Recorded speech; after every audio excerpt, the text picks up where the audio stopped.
जय हिंद दोस्तों, अपना YouTube चैनल सूरजपत क्लासेज में आप सभी को हार्दिक स्वागत है। देखिए दोस्तों, आज हम लोग बीजगणित का भागा सीखने वाले हैं। क्या सीखने वाले हैं प्यारे भाई? तो आज हम लोग बीजगणित का भागा सीखेंगे, है ना। और हम अभी जो गणित लेके चल रहे हैं सीरीज, ये बिल्कुल बेसिक लेवल से हम चल रहे हैं लेके, ठीक है। ये क्लास आपको 6 से ही लगभग पढ़ना है। बीजगणित का भाग 7 में भी कुछ मिल जाएगा, 8 में भी, 9th में भी और 10th में भी।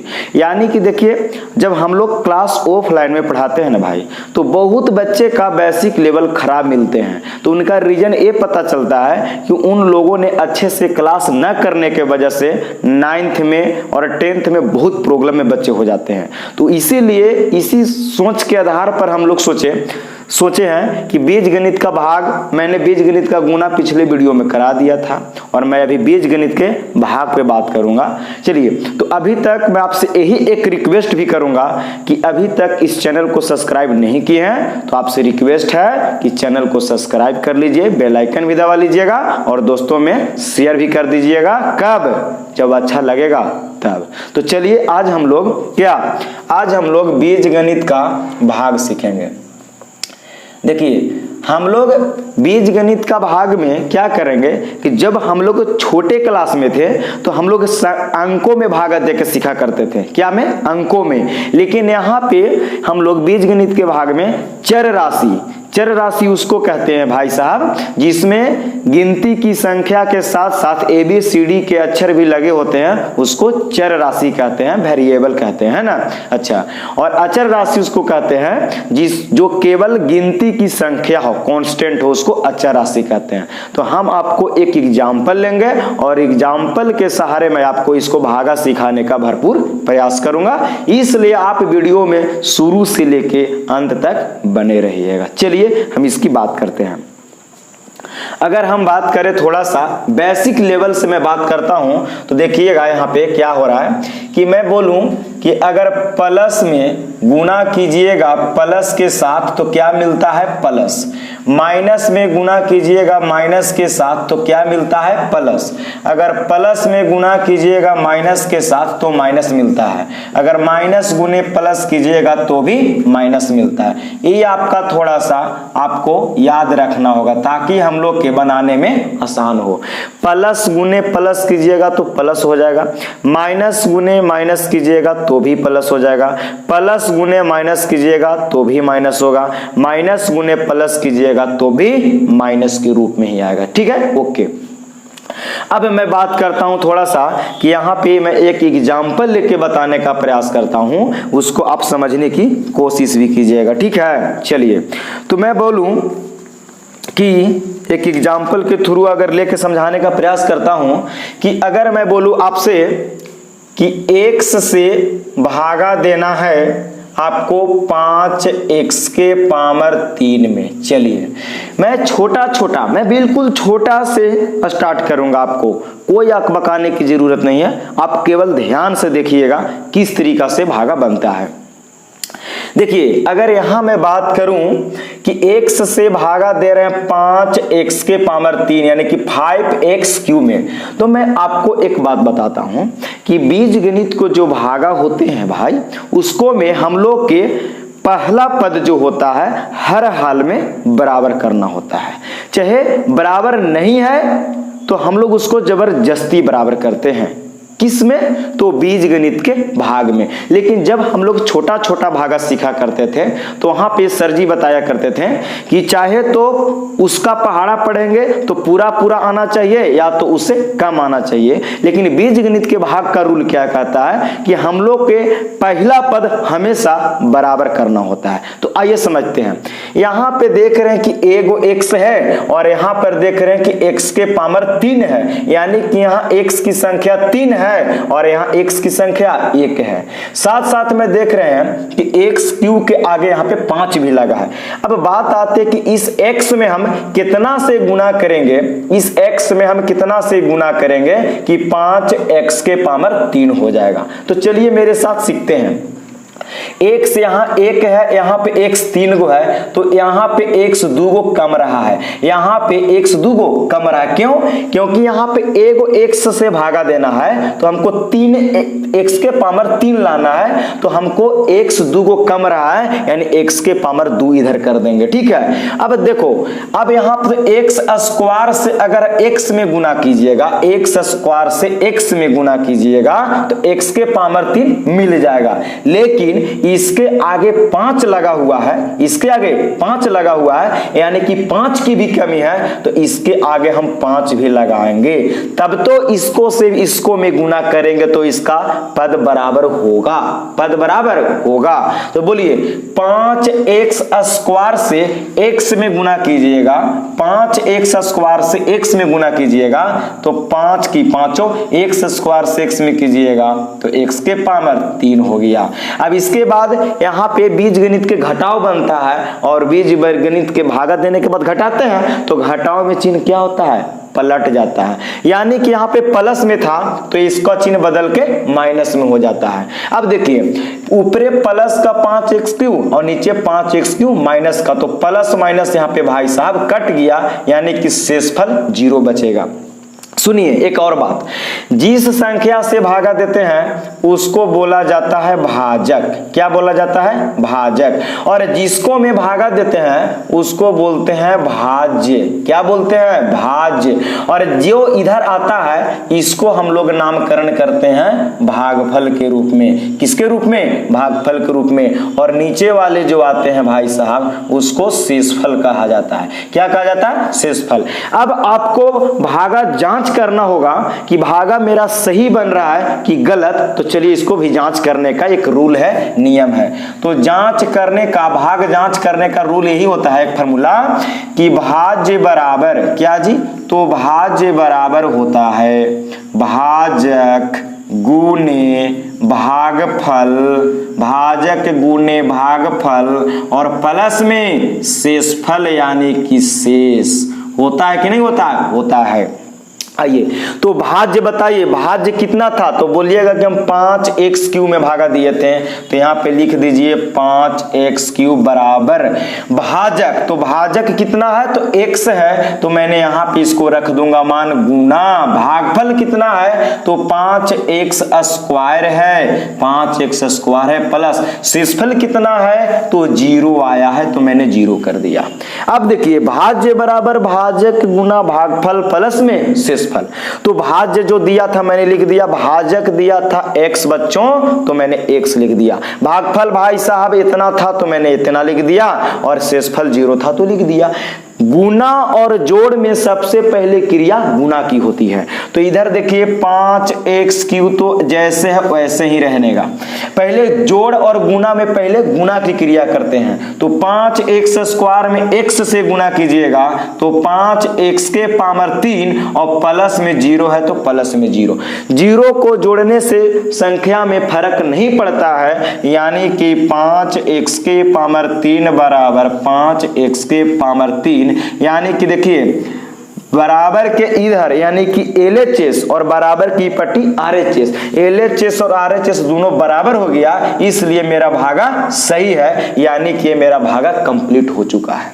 भागा मेरा कंप्लीट हो चुका है। मैं उम्मीद करता हूं कि इस पे आप कुछ ध्यान से देखे होंगे तो जरूर आपको कुछ समझ में आया होगा कि किस तरीका से भागा करना होता है, यानी कि जिसको से भागा देना होता है और जितना लाना होता है उतना हमको बराबर करने के लिए इधर लिखना पड़ता है। बराबर करने के लिए यहाँ पे भी प्लस में था, यहाँ पे सब सारा संख्या प्लस में था तो प्लस में ही रह गया, कोई माइनस के जिक्र नहीं हुआ। तो उम्मीद करते हैं कि ये सवाल को आप कुछ समझे, और मैं एक अगला सवाल आपको थोड़ा सा लेकर के उसको बताने का प्रयास करता हूं। ठीक है, चलिए तो मैं अगले सवाल को एक अपने एग्जाम्पल मन से फिर लेता हूं और उसको समझाने का, इस भागा जांच करने का रूल और नियम भी पता होगी आपको। चलिए तो मैं एक एग्जाम्पल और लेता हूं और इसको आपको बीच में समझाने का प्रयास करता हूं। भाई ध्यान से केवल देखिए, बहुत आसान मैथ है, आपको समझने की केवल जरूरत है। आप लोग समझने का प्रयास ही नहीं करते तो समझ में नहीं आता है। आप एक बार ढंग से समझ जाइएगा तो आपको बहुत आसान भागा लगने लगेगा। जैसे मैं बोलूं कि x प्लस 3, x प्लस 3 से भागा देना है आपको 5x स्क्वायर प्लस के है ना, प्लस के 15 नहीं 16x ले लीजिए और प्लस के यहाँ पे आपको मैं बात कर दूं कि 20 ले लीजिए। चलिए इसी को मैं इतना बड़ा भागा आपको देके दिखाता हूं कि किस तरीका से होता है। चलिए यहाँ पे देख रहे हैं कि दो पद है, एक और एक, दो पद है। यहाँ पे पहला पद, दूसरा पद और तीसरा पद है। क्लियर? चलिए तो मैंने आपको बोला था भाई कि पहला पद को बराबर करना होता है, पहला पद को बराबर करना होता है। तो देखिए यहाँ पे x एगो है, यहाँ पे x दूगो है और साथ में 5 है। तो यहाँ पे 5 नहीं, हमको 5 लाना है। तो सबसे पहले भाई साहब 5 लिख दीजिए। जब 5 लाना है, यहाँ 5 नहीं है तो 5 की कमी हुआ तो मैंने 5 लिख दिया। अच्छा यहाँ x एगो है, यहाँ पे x दूगो है, यहाँ पे x दूगो है, यहाँ पे x एगो है। तो एगो x की कमी हो रहा है तो एगो x और डाल दीजिए। अब 5x से इन दोनों में गुना करेगा, इधर ये 5x से इस दोनों में गुना करेगा। तो चलिए 5x से x में गुना कीजिएगा तो हो जाएगा 5x स्क्वायर। ठीक है, अब 5x से प्लस 3 में गुना कीजिएगा तो प्लस में भी है, प्लस में भी है तो प्लस हो जाएगा। 5x से 3 में गुना कीजिएगा तो 5 तिहाई 15x हो जाएगा। इसके बाद घटाते हैं तो घटाने के क्रम में हम लोग भाई साहब चिन्ह बदल देते हैं। तो चलिए ये प्लस है तो माइनस और प्लस है तो माइनस, और जैसे ही चिन्ह पलट जाता है तो बीच वाले चिन्ह का वैल्यू खत्म हो जाता है। ओके, तो 5x स्क्वायर प्लस में 5x स्क्वायर माइनस में, बोले थे ना कि पहला पद को आपको हमेशा बराबर करना होता ही है। तो प्लस में और माइनस में कट गया। अब चलिए इसको आगे क्रियाक्रम करते हैं। तो 16x यहाँ पे प्लस में है, 15x यहाँ पे माइनस में है। तो 16 में से 15 घटेगा तो बचेगा 1x, कितना बचेगा 1x बचेगा, और ऊपर से उतार दीजिए प्लस का 20, प्लस का 20 हो जाएगा। अब मैं आपको बात करता हूं कि यहां पे x है, यहां पे पहला पद हमको 1x है तो इसको बराबर करना होगा। तो x है तो यहां पे भी 1x है, x के साथ ही बराबर हो जाएगा। कमी किसका हो रहा है? तो 1 का, तो 1 का कमी हो रहा है तो यहां पे मैं 1 लिखूंगा। लेकिन ये भी प्लस में है, ये भी प्लस में है, ये भी प्लस में है, ये भी प्लस में है। तो प्लस प्लस में गुना करने से प्लस होता है, यहाँ पे प्लस का चिन्ह दूंगा। अगर मान लीजिए कि यहाँ पे माइनस होता और यहाँ पे प्लस होता तो माइनस प्लस करके माइनस का चिन्ह दिया था। यहाँ पे प्लस है, यहाँ पे भी प्लस तो मैंने प्लस दे दिया। x एगो है, यहाँ पे भी x एगो है तो बराबर है। कमी हो रहा है केवल 1 का तो मैंने केवल 1 लिखूंगा और इस 1 से इन दोनों में गुना भी करूंगा। तो 1 से x में गुना कीजिएगा तो 1x हो जाएगा और 1 से फिर 3 में गुना कीजिएगा तो कितना हो जाएगा 3 हो जाएगा। इसके बाद चिन्ह बदलना है और आपको घटाना है। तो प्लस है तो माइनस, प्लस है तो माइनस। देखिए प्लस माइनस आपको कट जाएगा।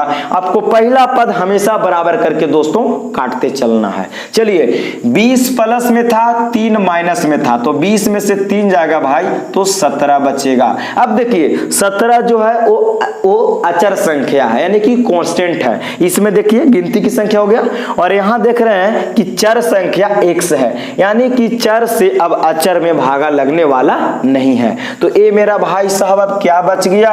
तो बोलिएगा कि शेष बच गया। ये आपका क्या आ गया? तो बोलिएगा कि भागफल आ गया। अच्छा किसमें भागा दिए थे? तो इतना में 5x स्क्वायर प्लस के 16x प्लस के 20, तो इसको क्या बोलते हैं? तो कहिएगा कि भाज्य बोलते हैं। जिसको से भागा देते हैं उसको भाजक कहते हैं। अब जांच करने का रूल क्या है? अभी मैं जांच भी करूंगा कि ये भागा सही है कि गलत। तो चलिए ध्यान से देखिएगा, मैं यहां पे जांच कर देता हूं। चलिए देखिएगा ध्यान से। तो भाग जांच करने का रूल होता है कि भाज्य बराबर भाजक गुना भागफल और प्लस में शेष, प्लस में शेष होता है। तो बोलिए भाज्य कितना था? तो भाज्य था इतना बड़ा, लिख दीजिए 5x स्क्वायर प्लस के 16x प्लस के 20 बराबर भाजक कितना है? तो x प्लस 3 था गुना भागफल कितना आया है दोस्तों? तो 5x प्लस के 1 प्लस के शेष कितना था तो 17। अगर LHS बराबर हो जाएगा RHS, यानी कि बायां पक्ष अगर दायां पक्ष के बराबर हो जाती है तो हमारा भागा सही है। क्लियर? चलिए गुना करते हैं। तो इसको ऐसे ही रखना है, 5x² प्लस का 16x प्लस का 20 बराबर।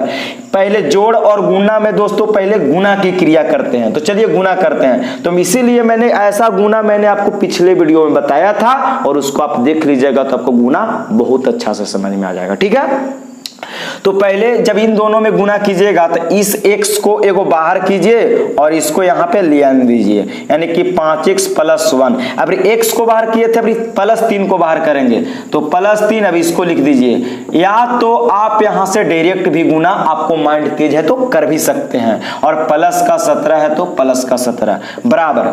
अब देखिए इधर था 5x² प्लस का 16x प्लस का 20। अब चलिए x से इसमें गुना कीजिए और फिर 3 से इस ब्रैकेट के अंदर गुना कीजिए। तो 5x से x में गुना कीजिएगा तो 5x²। देखिए सारा संख्या प्लस में है तो माइनस आने की नौबत नहीं होगी। 5x से x में कीजिएगा तो 5x², x से 1 में कीजिएगा तो हो जाएगा 1x। अब 3 से गुना कीजिए तो 3 पचे 15x। अब 3 से 1 में कीजिएगा तो 3 एकम 3 और इधर प्लस का 17 था। चलिए 5x² प्लस का 16x प्लस का 20 बराबर। देखिए अब जोड़िए, इसको गुना कर दिए थे, अब जोड़ना पड़ेगा। तो 5x² और कहीं है तो नहीं, तो ये अकेला है तो अकेला ही रहेगा। चलिए अब देख रहे हैं कि यहाँ पे 15x है, यहाँ पे 1x है, तो यानी दोनों एक जात का है चर राशि तो जुटेगा 15x और 1x, तो 15 और 1 16x। अचर के साथ जुड़ जाएगा 17 और 3 20। बोलिए तो 5x² प्लस के 16x प्लस के 20 और बराबर में भी हो गया 5x² प्लस के 16x प्लस के 20। यानी कि भाई साहब आपका भागा सत्य था, गलत नहीं था। मैंने जांच किया तो LHS और RHS आपस में बराबर हो गए। इस तरीका से भागा आपको बनाना होगा। ठीक है, तो आप आज ही कॉपी जाइए और कक्षा 9th का मैथ या कक्षा 10 का मैथ उठाइए बहुपद चैप्टर से, और आपको ऐसे बहुत सारे भागा मिल जाएंगे बनाने के लिए, है ना। और आपको मैंने सिखाया भी। आपको थोड़ा सा ध्यान रखना है कि बस चिन्ह को थोड़ा सा ध्यान में रखना है, और आपको एक चीज इसमें याद रखना है कि पहला पद को हमेशा बराबर करना होता है, जबरदस्ती बराबर करना होता है। इसी में और मैं आपको थोड़ा सा समझाने का प्रयास करूंगा कि अगर आपसे कोई बोल दे, अगर आपसे कोई बोले कि 10 में कितना से गुना करें कि 12 हो जाए। देखिए इस टॉपिक को भी थोड़ा सा समझना बहुत जरूरी है। 10 में कितना से गुना करें कि 12 हो जाए, सुनने में तो अजीब लग रहा है लेकिन बहुत आसान फार्मूला है कि वाह भाई 10 में कितना से गुना करें कि 12 हो जाए। तो 10 में कितना से गुना करें कि 12 हो जाए, हमको 10 में कितना से गुना करें कि 12 हो जाए 12 लाना है, तो ऊपर में लिखेंगे 12 और जिसमें गुना करना है उसको लिखेंगे नीचे। 10 में कितना से गुना करें कि 12 हो जाए, तो 12 लाना है तो 12 को रखेंगे ऊपर और जिसको में गुना करेंगे उसको रखेंगे नीचे। तो गुना कीजिएगा तो 10 से 10 कट जाएगा तो कितना बचा 12। देखिए 12 आ गया। आपको कोई बोल दे कि 7 में कितना से गुना करें कि 9 हो जाए, 7 में कितना से गुना करें कि 9 हो जाए, तो देखिए 7 में कितना से गुना करें कि 9 हो जाए, तो 9 हो जाना है तो 9 ऊपर और जिसको मैं गुना कर रहे हैं उसको नीचे। तो 7 से 7 कट जाएगा तो कितना बचा 9 बचा। सुनने में गजब लग रहा था लेकिन बनाने में बहुत आसान और मजा भी आएगा आपको समझने के बाद। अगर कोई बोले कि 15 में कितना से गुना करे कि 20 हो जाए, तो 15 में आप 20 लाना है तो 20 ऊपर और 15 नीचे, 15 से 15 खत्म तो बच गया 20। इस तरीका से आपको थोड़ा सा सोचने पड़ेगा। मैं आपको यहाँ बीजगणित का भाग अच्छे से समझाया, मैंने यहाँ पे आपको जांच करने के लिए भी बता दिया और इस तरीका के संख्याओं को मैंने गुना करने के लिए भी सिखाया। तो चलिए आज की वीडियो इतना ही रहने देते हैं और अगले वीडियो में मैं एक अच्छा टॉपिक लेके आऊंगा और फिर से आपको कुछ सिखाने का प्रयास करूंगा। ठीक है, तो आज की वीडियो इतना ही तक रहने देते हैं और आपसे फिर मैं अंतिम बार रिक्वेस्ट करता हूं दोस्तों कि चैनल को सब्सक्राइब कीजिए अब अच्छा लगता है तो, और दोस्तों में शेयर करते रहिए और लाइक करते रहिए। तो आज के लिए इतने, जय हिंद। ठीक है, ओके बाय।